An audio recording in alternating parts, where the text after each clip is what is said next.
మా కుర్రవాళ్ళతో నేను కూడా అనుకొని సౌత్ ఇవ్వండి సార్ అని చెప్తే సౌత్ ఇన్ఛార్జ్. అంటే సౌత్ అంటే మీరు కోరుకున్నారు.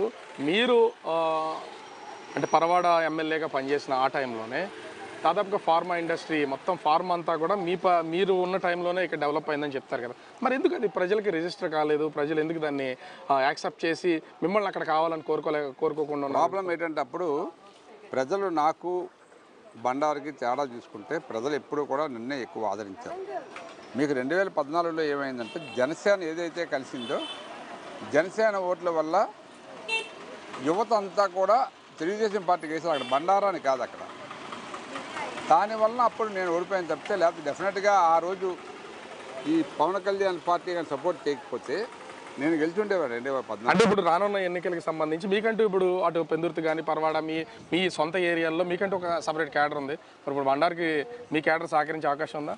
అంటే ఇది ఏదైనా రాజకీయంగా చిచ్చు పెట్టాలన్న ఉద్దేశం కాదు, ఏమి లేదు. ఇప్పుడు ముందు మనం ప్రభుత్వాన్ని ఏర్పాటు చేయాలి. ఎవరికి సీట్ వస్తే అది గెలవాలి ఇప్పుడు. ఎందుకంటే మా నాయకుడు ఒక శపథం చేశాడు, నేను ప్రభుత్వాన్ని ఏర్పాటు చేస్తే తప్పితే అసెంబ్లీలో అడుగు పెట్టనాను. దాన్ని స్వాగతించి దాన్ని సపోర్ట్ చేసి గెలిచే పరిస్థితులు క్రియేట్ చేయాల్సిన అవసరం మాకు ఉంది. ఇప్పుడు అందరూ కూడా గెలవాలి. అంటే ఇక్కడ ముఖ్యంగా ఇంకొకటి చూస్తే మీరు ఇప్పటికే పెందుర్తి నాయకుడిగా చాలా కాలం ఇన్ఛార్జిగా ఉన్నటువంటి గండి బాబ్జీ సడన్గా సౌత్ కోరుకోవడానికి ఆంతర్యం ఏమైనా ఉందా? లాజిక్ ఏమైనా ఉందా దాంట్లో?